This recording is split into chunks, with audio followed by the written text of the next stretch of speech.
Отбасынан тәрбие тал бесіктен басталады. Әке асқартау, ана аққан бұлақ, бала жағасындағы құрақ деген сөзді де таудай тәлім, тұңғиық мағына бар емес пе? Балалы үйді базарға теңеген халқымыз, ұл қызының тәрбиесіне де аса мән берген ұлттың ұрпақтарымыз. Ассалаумағалейкум көрермен. Армысыздар әлеумет. Бұл хабар Қазақстан Республикасы президенті жанындағы әйелдер істері және отбасылық демографиялық саясат жөніндегі комиссиямен бірлесе іске асып отыр. Бүгінгі әңгімеміз бақытты отбасын құру формуласы деген тақырып аясында өрбімек. Алдымен бейнесюжет тамашалап алайық. Қазір республикада бір отбасына орта есеппен 2 баладан келеді. Көптеген отбасылар үшін бұл көрсеткіш қалыпты жағдайға айналып отыр. Бүгінде отбасын жалғыз өзі асырайтын аналардың саны 700 мыңға жуықтады. Соңғы 5 жылда ерлі-зайыптылардың ажырасуы 3 есеге ұлғайды. Ал әрбір 5-ші бала ресми некеден тысқары өмірге келуде. Жастар тәрбиесінің ұйытқысы отбасы десек, статистика шырқы бұзылған шаңырақтың шарықтап бара жатқандығын көрсетіп отыр. Мәселен, тек қана былтырғы жылы зорлық-зомбылықтан зардап шеккен 20 мыңға жуық әйелдің өтініші қаралған. Халқымыз үшін шаңырақ деген киелі ұғымның бастауы ұлттық тәрбие мен салт дәстүрде. Осы орайда отбасы институтының күрделі өзгерістерге ұшырауының себебіне де. Олжас, бақытты отбасы қандай болады? Осы сұраққа жауап бергісі келетін біздің алғашқы кейіпкерлерімізді ортаға шақырайық. Олар ұлағатты отбасы байқауының жеңімпаздары Түркістан қаласынан арнайы келіп отыр. Жарты ғасыр бойы жұптық өмірлерін бақытқа балайтын отбасында туған 10 бала әртүрлі салада еңбек етіп жатыр. Ендеше қарсы алайық. Батагөй ақсақалдар арасында сайыстың жеңімпазы, аузы дуалы, сөзі уәлі Әбдібек Бейсенов атамыз әулетімен бірге шақырайық.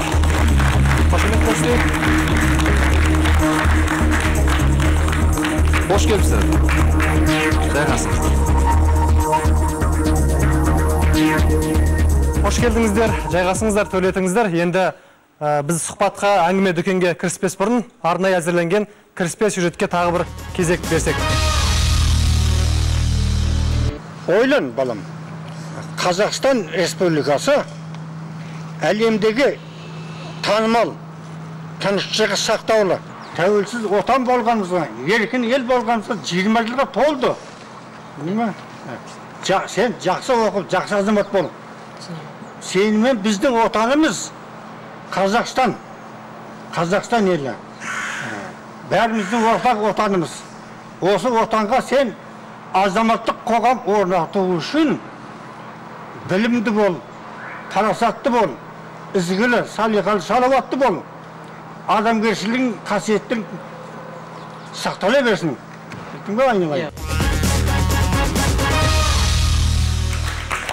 Ата, бағыз замандардағы ата өсиеті, ана тәрбиесі бүгінгі қазақ қоғамындағы орны мен маңызы қандай?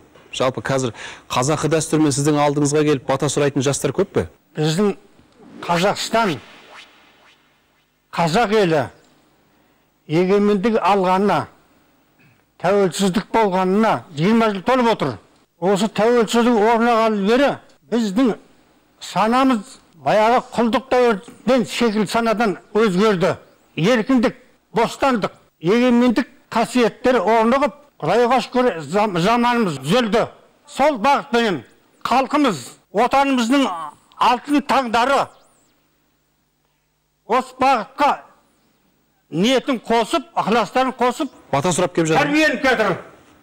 Бата деген ізгілікке, бақытқа, болашаққа, арманға жету жолын сілтейтін бағдарлама.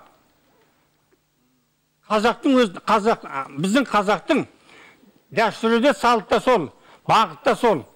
Арманға жақсы нәрсеге бағыт сілтеу формуласы бағыттайды. Бағытта жол басшы бұл әрбір инсан. Ұлпатшы апа, енді сіз атамызбен бірге 50 жылдан аса, жарты ғасырдан аса түтін түтетіп келеді екенсіздер. Бұл кісіменен бас қосқанымызға 50 неше жыл болды, 56 жыл. Бір-біріміздің көңілімізге тимей, бір-бірімізді түсініп келеміз осы уақытқа шейін. Алланың құдіретімен шығар 10 перзент берді. 4-еуі ұл, 6-ы қыз. Инабатты, түсінікті, байыпты болып келді несібемізге. Оқуды, оқуын жалғастырып қызметін тауып алды. қыз болсын, ұл болсын, тиісті жолдасын тауып алды. Біз оларға пәлен деген жоқпыз. Бәрі жақсы, бір ел үй болып қызмет атқарып келеді. Екеуміз өнерлі болдық. Домбыра тартады, баян тартады, мандолин тартады. Екеуміз қосылып ән саламыз. Ағайын туыстар, жекжаттар апарып тамада жасайды бұл кісіні. Қазір бата сұрайды бұл кісіден. Мені үлгі тұтып бесікке салып бер, баламызды қырқынан шығарып бер, келініміздің бетін ашып бер, сіздей болса арманы жоқ дейді. Сонысына көп рахметтің халықтың түсінгеніне. Жаңа атамыз шақырған кезде Батагөй ақсақалдардың арасындағы жеңімпаз байқаудың деп шақырдық қой. Иә. Енді осы атамыздың туа бітті қасиеті ме, жоқ арнайы тренерлер жаттықтырып осындай жеңімпаз болды? Бұл общы өзі сондай. Өзі сондай. Ұлпатшы апа, енді жаңа алғашқы сюжетте қазіргі уақытта кейбір отбасылардың ұзақ уақыт өтпей жатып ажырасып кетіп жатқандығы туралы фактілер келтіріп жатыр. Сіздердің енді 56 жыл бойы ай-шай деспей өзара тату-тәтті өмір сүрулеріңіздің негізгі кілті неде? Бірінші ер адамға келеді ғой ненің ұшы. Мына кісі сөккен емес, қатты сөз айтқан емес, Ұлөке дейді. Атым Ұлпатша. Мен Әбеке деймін. Бұл кісінің ізі қисық, құлағы ауыр деген адамнан 40 жыл соғсам. Қорғайсыз ғой еріңізді? Қорғаймын. Ата, Ұлпатша апамыздың қандай қасиетін сіз болашақ жастарға жұғысты болсын деп тілер едіңіз? Ұлпатша серігімнің маған сыйлаған, мені құрметтеген, маған арнаған бар бақытын мен ырзамын.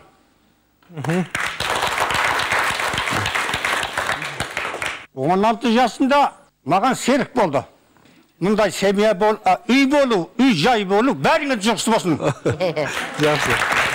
Ал енді, құрметті көрермендер, бұл кісілердің ұрпақтарына қарап, отбасындағы бала тәрбиесіне баса мән бергендігін түсінуге болады.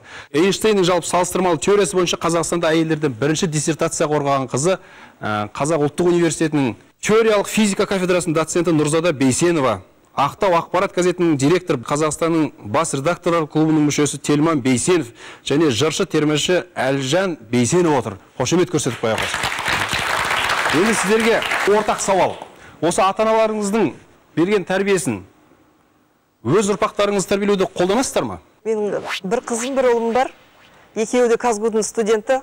Бір курста оқиды, былайша арасы бір жас қой енді. Кішкентай кезінде каникул болғанда үнемі ауылға апарып тастаймыз әжелеріне, аталарына. Сосын бір күні қызыма ұрсып жатырмын, ақымақ деп. Сөйтсем, папам айтады, әкем айтады, сен неге ұрсасың, данышпаным деп айт дейді. Сосын папа қайдағы данышпан? Бір ақымақ болды осы қыз деймін, енді кішкентай ғой, 4 жасар ма сондай. Сөйтсем айтады маған, қызым сен тура сондай едің кішкентай кезіңде, мен сені данышпан деп өсірдім ғой дейді. Маған үнемі данышпан деп айтады ғой. Данышпан деп айтады, мен ақылдымын деп ойлайтынмын да, данышпан екенмін деп. Сөйтсем, әкем мені сөйтіп көтермелеп, мақтап өсірген екен. Сол кезде ғана түсіндім мен. Оның нәтижесі бүгіндері Қазақстанның әйелдер арасында бірінші диссертациясы қойылды. Сол шынында да. Телман мырза, енді сіздер көп балалы отбасынан өсіп өндіңіздер. Енді осы үрдіс өздеріңіздің отбасыларыңызда қалай жалғасып жатыр? Отбасымызда әкем, шешемнің немересі бар, Дәурен деген. Қазір жасы 23-те, қазір соның 3 баласы бар. Мен ойлаймын, сол енді ата-анамның үрдісін сол жалғастырады деп. Себебі 23 жастағы балам 3 баласы бар. Өзім Айша. Сондықтан жалғасын тауып жатыр деп ойлаймын мен. Бәрекелді. Енді осы орайда біздің студия қонақтарында әңгімеге тартып отырсақ, 20 жыл ішінде отбасы мәселесі қаншалықты назарда ұсталып келе жатыр? Камалхан. Сонау 1995 жылы ел экономикасы дағдарыста болған кездің өзінде біздің елімізде ТМД ішінде бірінші болып отбасылық демографиялық саясат жөнінде кеңес құрылды. 98 жылы президенттің жарлығымен ол еліміздегі президенттің жанындағы ұлттық комиссияға айналды. Міне соның өзі біздің мемлекетімізде отбасына қаншалықты мән берілетінін көрсетсе керек. Сол комиссия құрылған кезде оның қызметінің негізгі бағыттарының ең бастысы ретінде отбасы мүшелерінің денсаулығы деген бағытқа басымдық берілді.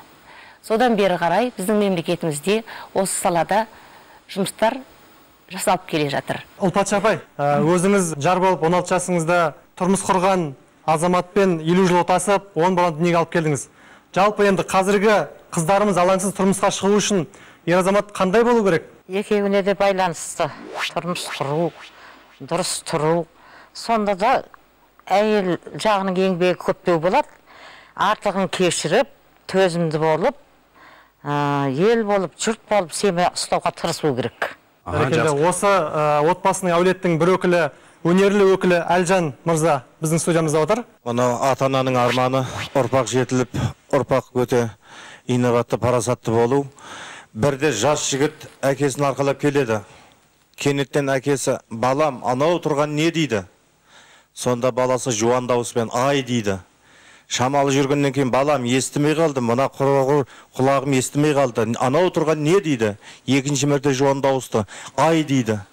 Үшінші мәрте кенеттен тағы да балам түк естімедім, не анау десе, ей әке, ай деп әкесін жерге түсіріпті дейді. Сонда әкесі түңіліп, сен кішкентай бала болатынсың, мен сені арқалап келе жатқанмын, сен анау айды сұрағансың, мен саған тоқтап 4 сағат түсіндіргенмін. Ай, айдан кейін күн, екеуі де тіршілік деп 4 сағат түсіндіргенмін. Ал сен жүргеніңе 200 метр болған жоқ. Түңілдім сендей баланы деп әкесі баласына қапа болыпты. Бұндағы мақсатым әрбір бала әке құрметтесе, ана құрметтесе, олай болса біздің еліміздің, біздің мемлекетіміздің әрбір ынтымағы, әрбір салауатты тіршілігі осыдан басталады деп есептеймін. Қара шаңыраққа келіп тіреледі әңгіменің бәрі. Қара шаңырақтағы бала үрелі көп болу керек сияқты меніңше. Әкені, қарт кісілерді екінің бірінде жаңалдегі ынтымақтастырып, біріне сұрақ қойып, біріне жауап қайтарып, бірін екеуін құрметтеп, жақсы ұлағатты тәрбиелік баланың өзінің қызметін атқарса, ол отбасының тарихы мәңгілік болады деп айтамын.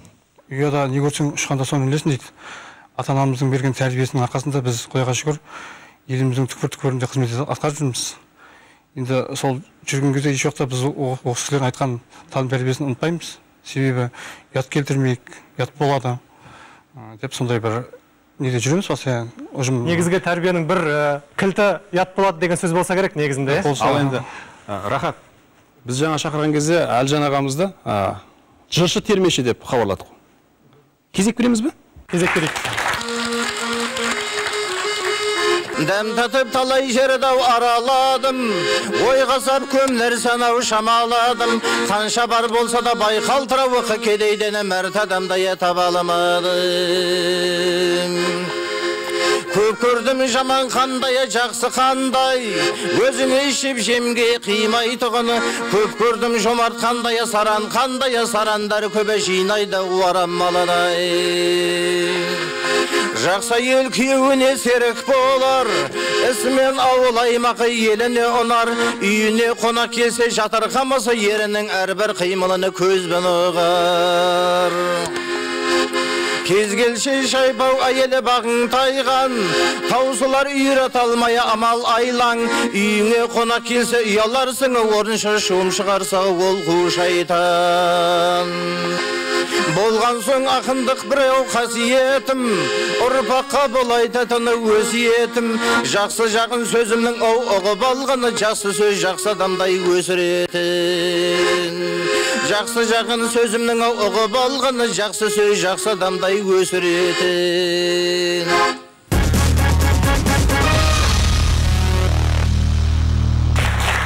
Ол болса ортаға екінші кейіпкерлерімізді шақырайық. Қарсы алыңыздар.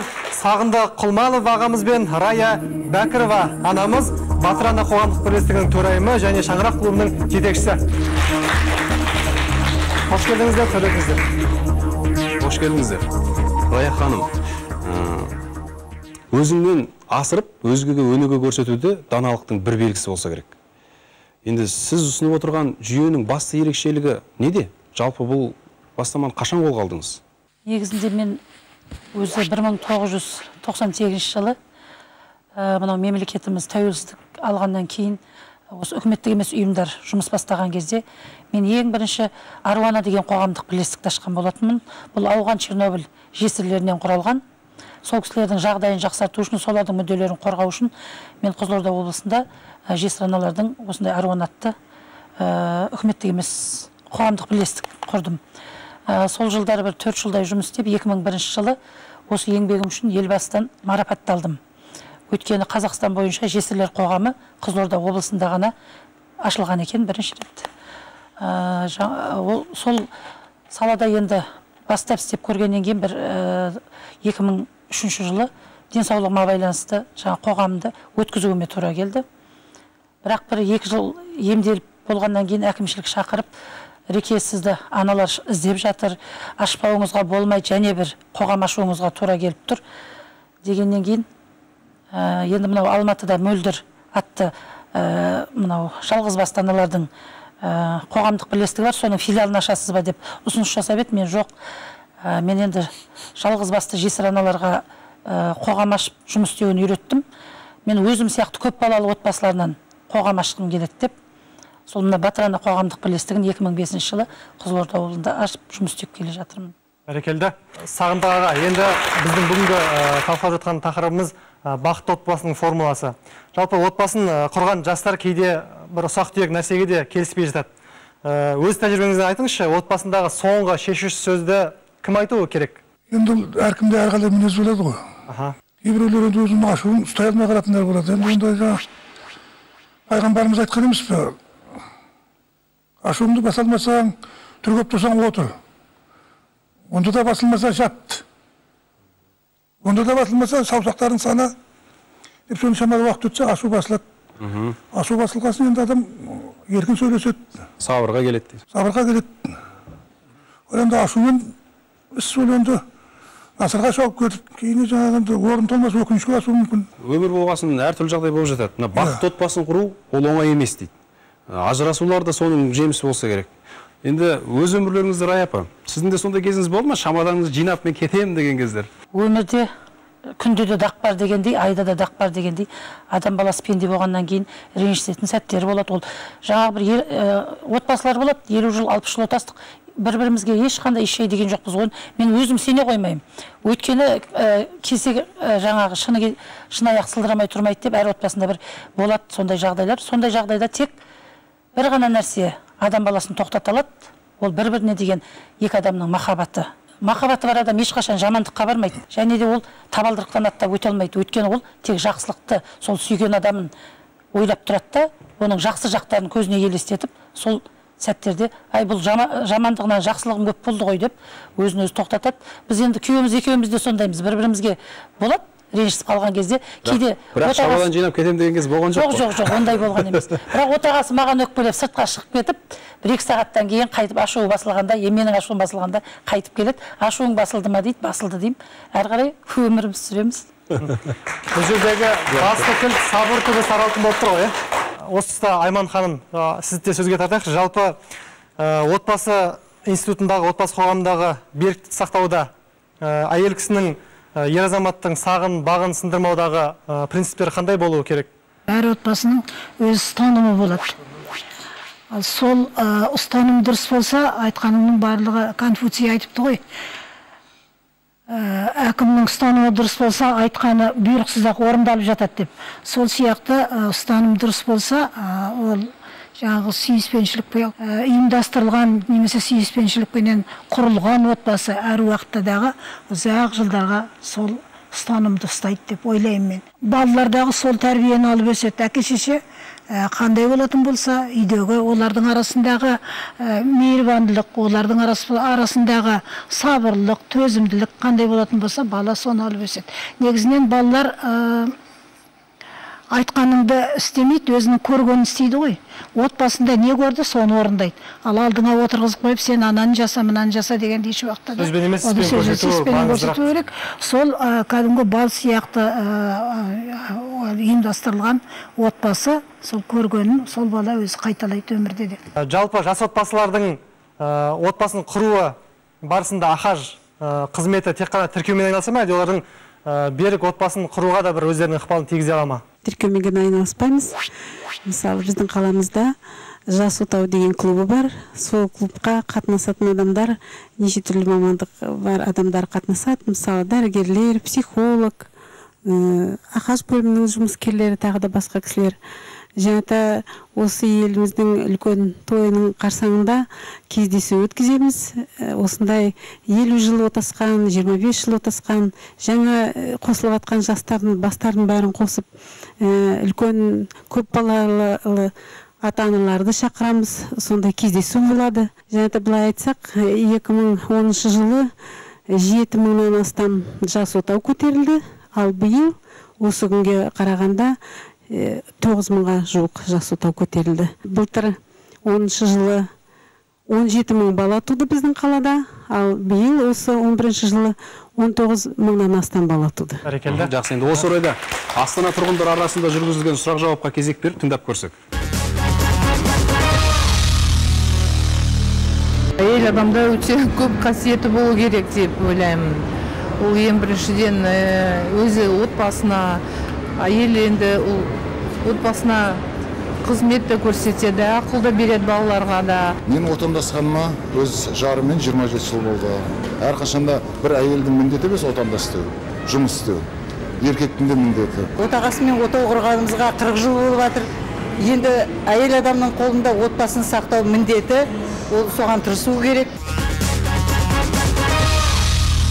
Бәрекелді, астаналықтардың пікір көзқарасын білдік. Ал енді Бақытжан аға, баяғыда қазақ қоғамында сот жүйесі болмай тұрған кезде, ақсақалдар алқасы, билер кеңесі деген институттар болды ғой. Олар жаңағы ел ішіндегі тәртіпсіздікті солар реттеп отыратын болған. Тіпті жас отбасылардың арасында түсінбеушілік болса, олар жол сілтеп отыратын болған. Енді қазіргі кезде, ол уақытта заман өзгерді, бірақ дей тұрғанмен осы дәстүрден алшақтап кеткеніміз жоқ па дегенде сұрақты отыз. Алшап кеткеніміз ол бір жағынан бар, екінші жағынан бізде енді өмір бойы қазақта сот билігі болған нәрсе. Мысалы, қазақтың билері бұл көне заманнан келе жатқан институт. Бұны қазіргі таңда бүкіл ғалымдар да мойындап отыр. Сол себептен бұл жерде тек қана билер емес, мынау отбасы институты мықты болғаннан сол кезде көбінесе жастарға қателікті жібермеуге көмектескен. Екіншіден, ол кездегі мына қоғам қазіргі қоғам сияқты емес. Ол кезде отау құру, немесе үйлену, тұрмысқа шығу, оның бәрі ең біріншіден ата-ананың қолында еді. Ата-ана шешетін еді бұл мәселені. Одан кейінгі екінші мәселе ерекшелігі ол кезде тұрмыс құру жаста бөлек болатын еді.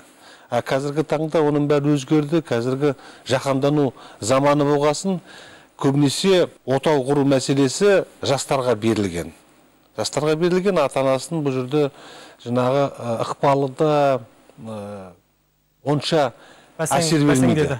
Осындай ерекшелік деп айтуға болады. Бұның бәрі де ол қазіргі таңда мынау батыс көзқарас дегені болады.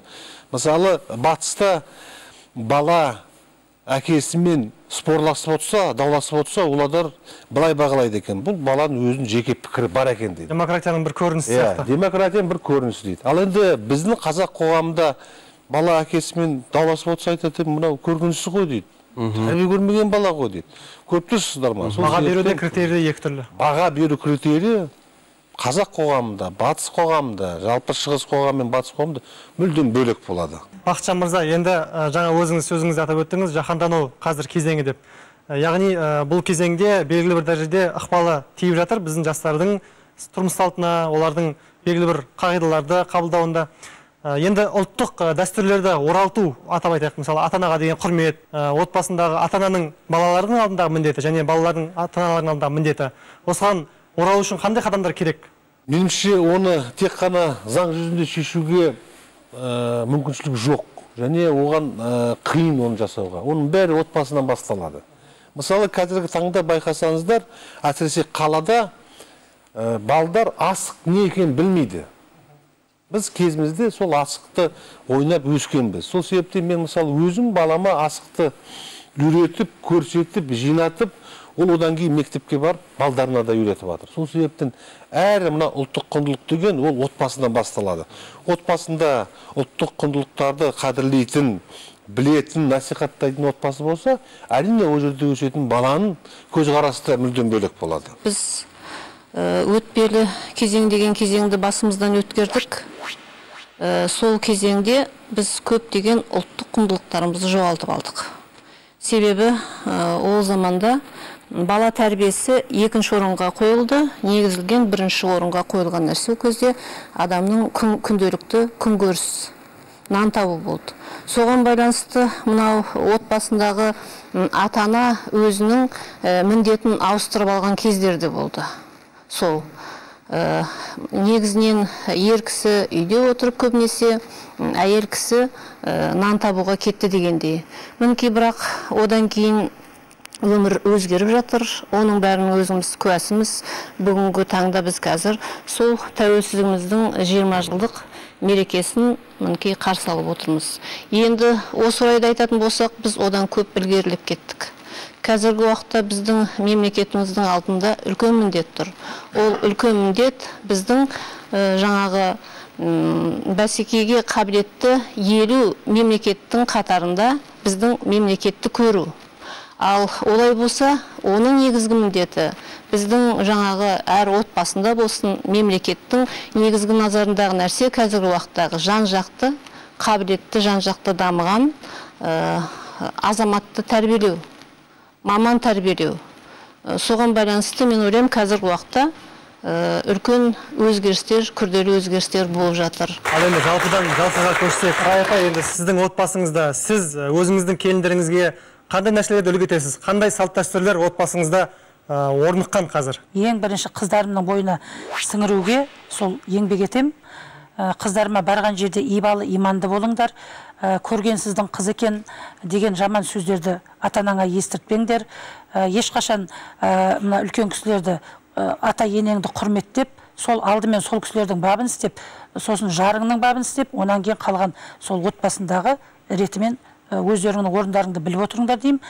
Қызым, саған айтам, келінім сен тыңда деген мақалды ұстай отырып, қыздарым айтып отырып, келіндерімді тәрбиелеймін. Шүкір Құдайға 2 келінім бар.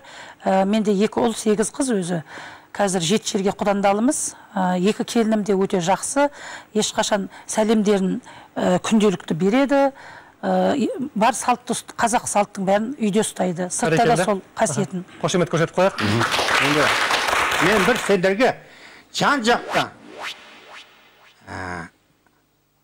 қасиеті асқан ұлы толғау, ұлы ғибрат айтайды.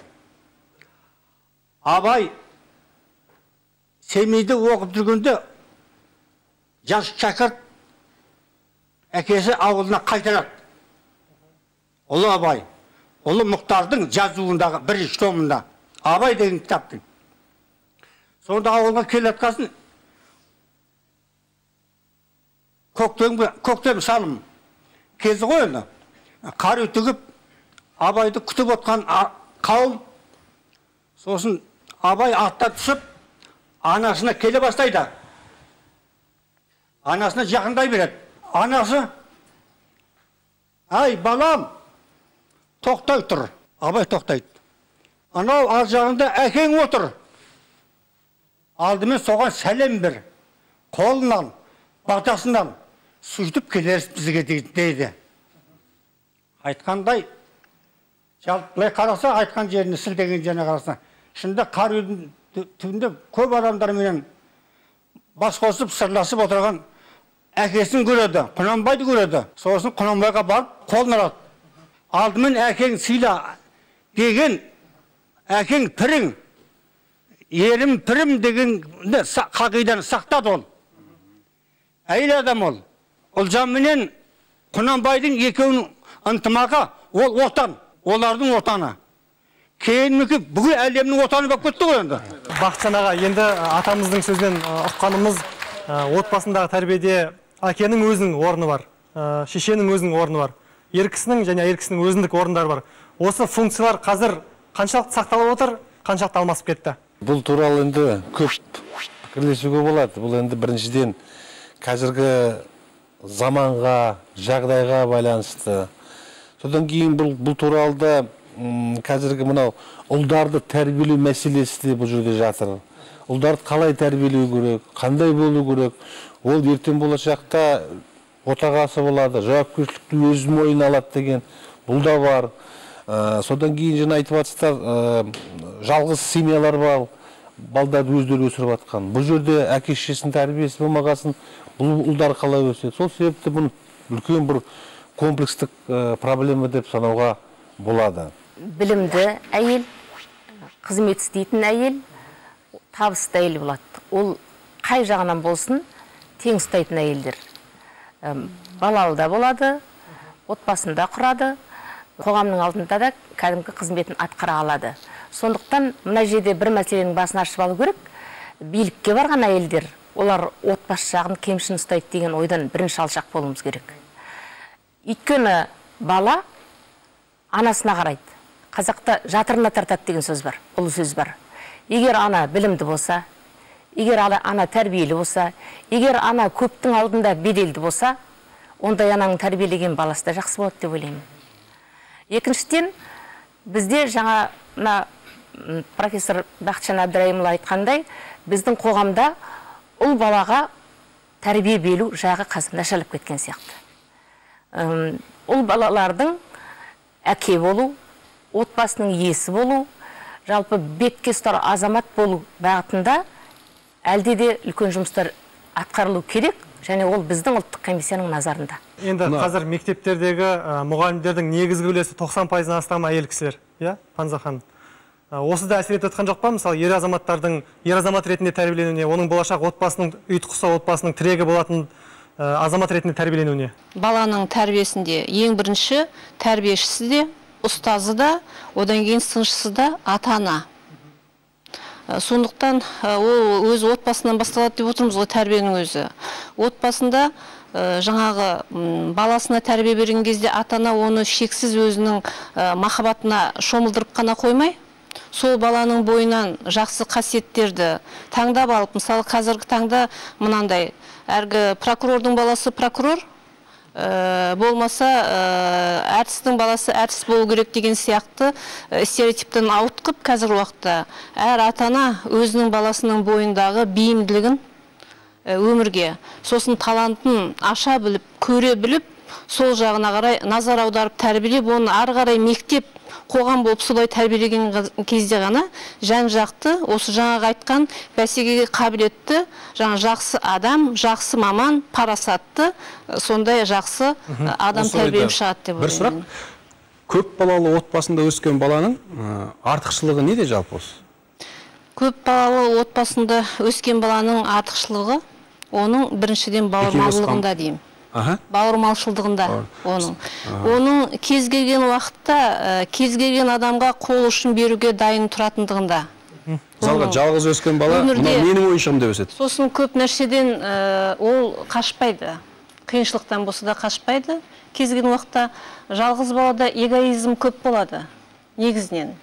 Жаңа мен бауырмашылық деп айтып отырмын, адамның жүрегінде мейірімділік, махаббат, жан-жағындағы адамдарға деген жылылық.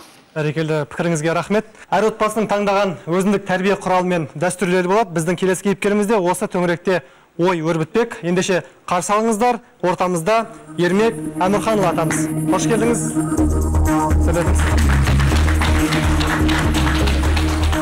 Ал Ермек ата, сіз мәдениет саласында ұзақ жылдар бойы жауапты қызметтер атқарыпсыз. Енді өзіңіздің отбасыңызда тәрбие негізінде осы қызметіңіздің ықпалы болды ма?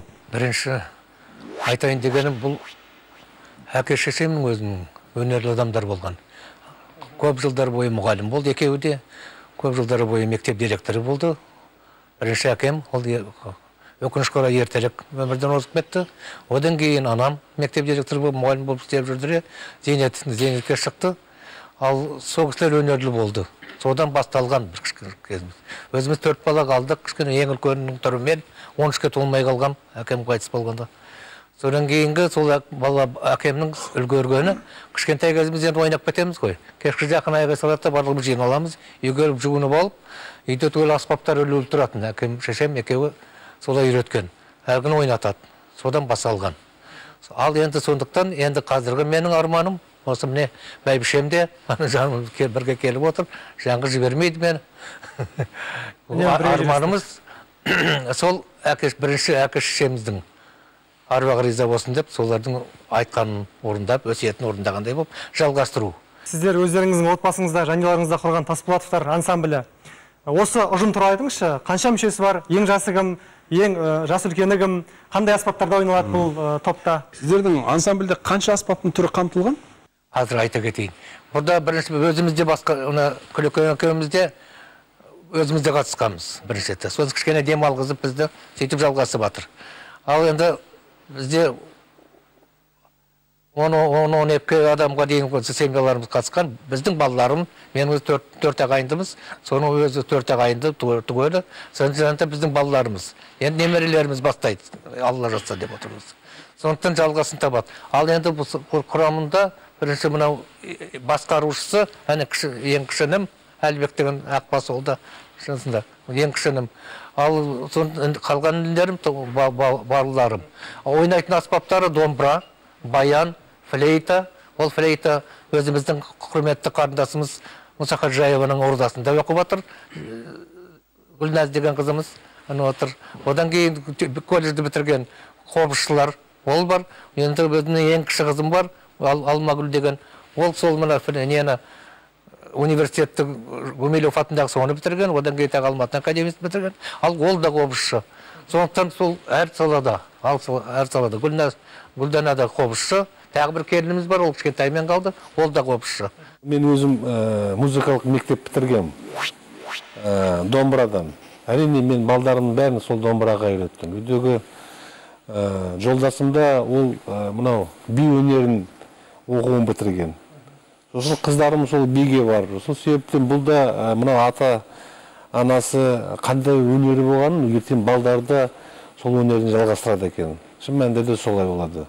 Атамыз өнерлі баянис бүкіл струнный шекті аспаптардың бәрінде ойнаған. Енем марқым гармошканы дейді ғой, гармония ойнаған, бүкіл баян, балалайка, сондайдың бәрінде ойнаған. Содан енді жұққан ғой осы балаларға. Сол енем айтып отыратын, атамыз баян сатып әкепті, ең бірінші баян сатып әкелгенде, осы айтайын деген балалардың өзінің бір ынтасы болады. Соны сезген атамыз, сол баян сатып әкеліп, міне осы Жұмабек қайны, міне қасымда отыр. Сол бір түннің ішінде, соғын түнде ұйықтамай, мына балалардың бәрі ұйықтағанда, шатырдың төбесіне шығып, бір түннің ішінде сол баянды жаттап, ойнап, таңертеңде бүкіл өлеңді ойнап шыққан. Қазір Алланың берген таланттары ғой. Ана ноты білмесе де, қай адам болсын, жиналған жерде өлең айтса, сол баянға салып, әдемі қып тартып береді. Бір қайным еще художник, суретті керемет қып салады. Сондай талантты менің қайныларым. Өзіңіз ансамбльде мүшесіз ғой? Жоқ, мен мүше емеспін. Мүшелікке алмай қойды ғой бұл отбасын. Мені қоспайды бұлар. Мені қоспайды, өздері жетіп жатыр енді. Алла тағаланың бергені сол. Жалпы қазіргі қалалық менталитетте, қалалық отбасында жас отбасылар жаңағы дүниеге келіп, одан кейін сәбилері өмірге келгеннен кейін сол баласына жұмыс басты болып, басқа шаруалармен балаларына қарауға, балаларын тәрбие беруге бір мүмкіндіктер болмай жатады. Осы жағдайда ата әжесінің рөлі, ата енесінің рөлі қандай? Мен ойлаймын, біріншіде 1 жыл, 2 жыл ата ененің қолына түсу керек келін. Бөлек, қазірде енді үй бар дейді, бөлек шығарып жібереді ғой. Ол ата ененің сол келін болып түскеннен кейін сол үйдің жағдайын, сол үйдің тәрбиесін көріп, енесі анау ақырындап келінге үйретіп, ол енді бөтен жерден, бөтен тәрбиеден келіп отыр ғой. Соны өзінің баласына ыңғайландырып, тәрбиелеп өсірсе, Арман Қартай ол жақсы болып кетеді деп ойлаймын мен. Әңгіменің ауанын жас отбасыларға бұрып жатқанымыз бекер емес. Қазір назарымызды экранға аударайық. Дәл осы жас отбасы тақырыбындағы бейнесюжет. Бірігіп отбасы бюджетін жүргізу, енді ғана отау көтерген бақыт пен Анар үшін ең тиімді мүмкіндік. Қазір шаңыраққа кірген кіріс ортақ қазанға құйылады. Ал демалыс күндері дүкен аралауды ұнататын жас жұбайлар қажетті заттарды қашанда келісіп алады. Алақты. Жоғы? Өзің сумкаң әдемі қараш? Кішкенде ғой. Қош, түсі бір түрлі ғой. Келсі пішкен тон, келте болмасын. Нақ білетін жоп, осылайша ынтымақпен кез келген шаруаны шешіп отырады. Олай болса, дәл осы бейнесюжетке арқау болған кейіпкерлерді ортаға шақырайық. Жақында ғана отбасын құрған Хаджибаевтар әулеті Бақыт және Анарды ортаға шақырамыз. Қош келдіңіздер. Өтіңіздер. Бақтыңыз ортаға. Енді жақында ғана отбасы болыпсыздар. Құтты болсын. Отбасылық өмірдің жауапкершілігін сезініп жатырмыз ба? Иә, сезіліп жатыр. Аллаға шүкір. Жаман емес, жақсы. Енді әкеден ұл туады, ата жолын қуады, отау құрып, от жағу ұлы өмірдің мұраты дейді ғой. Осы отау құрып, басымыз қосылып, қазір жанұя басын құрып отырмыз. Аллаға шүкір, қазір осы бір 15 күн алдын қаламызды Астана әкімі Иманғали Тасманбеттің қолынан пәтер кілтінде алған болатымыз. Жұмыс орнынан. Ол үлкен қуаныш әрине. Енді үлкен отбасы болды армандайсыздар ма? Жоқ әлде қазіргі қызмет мүмкіншілік материал жағдайды алдымызға көлденең сылтау етіп қоямыз ба? Мен өзім негізі көп балалы отбасынан шыққам. Әжем 12 баланы дүниеге алып келген. Аллах тағала айтады ғой, әр баланың өзінің несібесі бар деп, бұйырса Аллахтың бұйырғанын көреміз. Уақыт Тұманбай атамыз айтты, мен үйленген күннің ертесіне қыздардың бәрі әдемі болып кетті деп. Ондай болып жатқан жоқ. Жоқ, болып жатқан жоқ ондай. Енді мен қарапайым қарттарды сүйем. Не деген керемеді. Не біледі осы жұрт, не біледі. Бабалардың баласы қариялар сиреп бара жатқандай көрінеді. Сақалыңнан айналдым қарт бабалар, ұрпағыңа не айтасың арттағалар. О түрі шежірелер қалдырыңдар, қанекей нелерің бар, салтқа жарар деген екен Ақиық Мұқабал ақын. Ой болса, жас отбасыға, студия қонақтарына деп атамыздан бір қол жайып бата сұрасақ бар. Бисмиллахиррахманиррахим. Алла атымен бастаймын. Аллаға мадақ, Аллаға мақтаутан, Аллаға шексіз мақтаутан. Мұхаммед саллаллаху алейхи уассаламға салауат болсын. Келін шырағым, аттап басқан босағаңды бек қыл, керегіңді кең қыл, шаңырағың биік қыл, перзентің көп болсын, дәулеттерің көп болсын, өсіп, өніп, өркендеп перзенті дәулетті бол. Ал айналайын азамат, қазағымның сұлтаны, алған бағың құтты болсын, құтты баянды болсын. Екеуің тақту тәтті болыңдар, қасиетті өмір сүріңдер. Екеуің перзенттерің көп болып, бір перзентің Абайдай ұлы ақын болсын, халқымен дос тату болсын, Жамбылда жасы болсын, шығысшын данышпаны Әл-Фарабидай басы болсын, Мұхтар Әуезовтей тілі бал болсын, Сәтбаевтай асқан ғалым болсын, Шарадай би болсын, Күләштай әні болсын. Әлемді таң қалдырған, әлемді тамсандырған, мына Қазақстанның нұрлы тыныштығын, ұлы тыныштығын сақтаған Назарбаевтай болсын. Перзенттерің көп болсын. Сендерді перзенттерің еліміздің қамқоршысы, саясы, қасиеті болсын. Аллаху акбар. Рахмет. Батаңыз қабыл болсын. Отанымыздың өсуі мен өркен жаюы болашаққа берік қадам басуы ішкі отбасылық институттардың жүргізген саясатына байланысты. Отбасы мықты болса, әулет мықты, әулет мықты болса, мемлекет мықты. Әр қазақ үшін отбасы ақ бесік, алтын ұя. Солай дейік, солай боларына сенейік.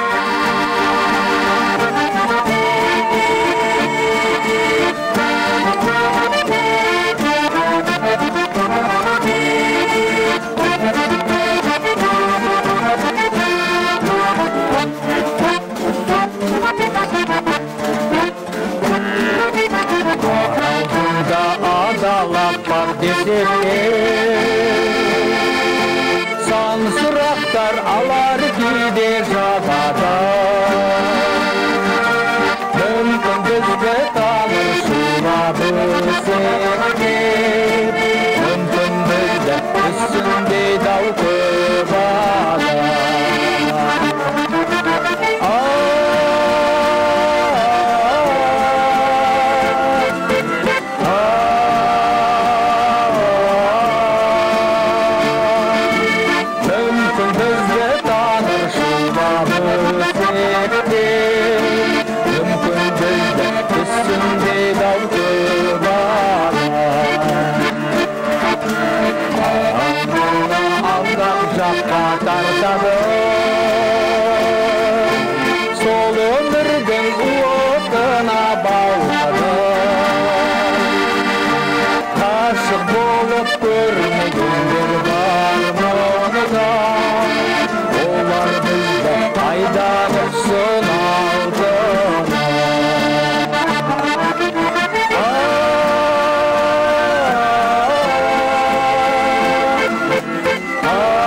жоқ